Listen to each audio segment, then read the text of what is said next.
est un petit peu en hauteur, on a pris de la hauteur. Vous avez eu l'idée de monter ce concept de déguster les vins dans les arbres. Alors comment vous pouvez décrire un peu le sauterne et justement la préparation du sauterne? Alors on dit que c'est un vin, on vendange très tard le raisin. Exactement. Quand on a la chance d'avoir un microclimat extraordinaire qui nous permet d'avoir de la pourriture noble. Et c'est cette pourriture noble qui va faire de ces vins des vins uniques au monde avec une complexité aromatique extraordinaire.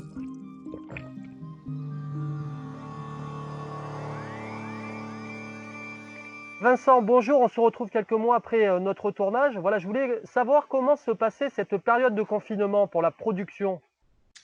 Bonjour Alexandre. Pour la production, cette période de confinement est quasiment une période normale puisque toutes nos équipes sont au travail dans la vigne. Alors évidemment avec des mesures de sécurité très très strictes, mais la vigne pousse, elle commence à sortir et nous avons actuellement énormément de travail. Donc finalement pour la production, pas de différence majeure aujourd'hui sur ou sans, avec ou sans le confinement. Il n'y a pas de difficulté majeure à trouver de la main-d'œuvre, voilà, pour venir aider. On n'était pas sur une période où nous avions besoin de saisonniers. On n'est pas encore dans cette période. Ça va arriver à partir du mois de mai. Donc, le personnel de la propriété suffit.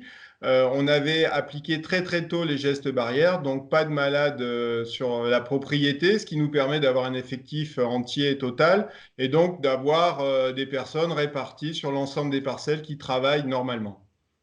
Oui, il faut savoir alors que pour les liquoreux du Sauterne, les vendanges ont lieu assez tardivement, donc plutôt à la période du mois d'octobre, je crois, hein.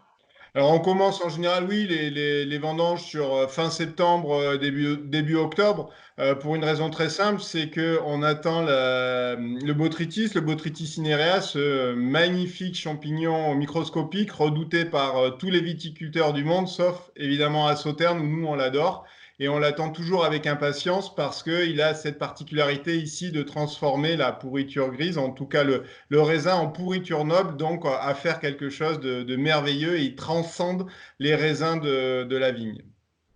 Alors vous, à titre personnel, comment vous ressentez cette période de confinement? Alors vous êtes chez vous, vous arrivez à vous rendre sur le domaine? Comment ça se passe? Je suis dans une situation qui reste pas si compliquée que ça à gérer, puisqu'au niveau des équipes, en termes de production, il n'y a aucun problème. Finalement, là où le confinement est le plus impactant, c'est sur toute la partie commerciale et touristique, où là, alors sur la partie commerciale, c'est difficile, on continue à avoir un petit peu d'activité. Et sur la partie touristique, malheureusement, nous avons fermé dès que les consignes ont été données toute notre partie touristique.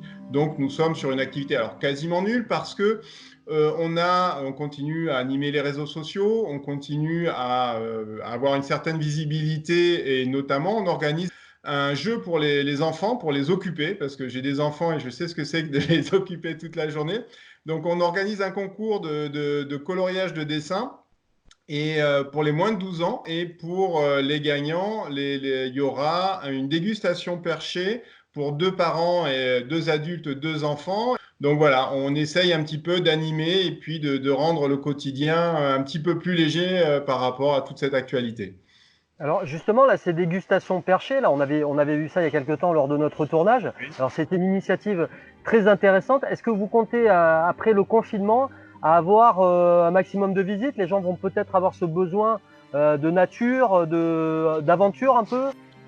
Je pense qu'effectivement, on est très ouvert sur la nature, où on est vraiment dans ce lien avec notre environnement. Je pense qu'on est dans l'attente de ce que vont avoir les personnes qui vont sortir de ce confinement et on va pouvoir leur proposer effectivement des très grands bols d'air, notamment avec la dégustation perchée où on est dans quelque chose alors d'un petit peu régressif parce qu'on monte dans les arbres, de très ludique et puis un peu méditatif aussi puisque quand on est là-haut, on est dans un environnement où on se décale de ce dont on a l'habitude. Est-ce que vous avez un brin d'optimisme pour l'avenir, justement, avec cette sortie de crise?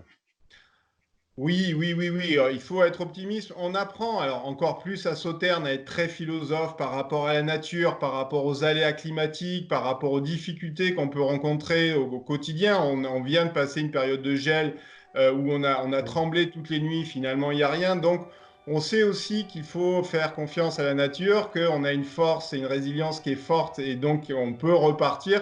Donc on sait qu'on va repartir et continuer à avancer évidemment. Ben, merci beaucoup Vincent de nous avoir accordé ces moments et puis on vous souhaite plein de courage et de l'optimisme pour la reprise. Merci Alexandre, à bientôt peut-être dans l'arbre. J'espère bien. Nicolas Hulot, il faisait sa vie.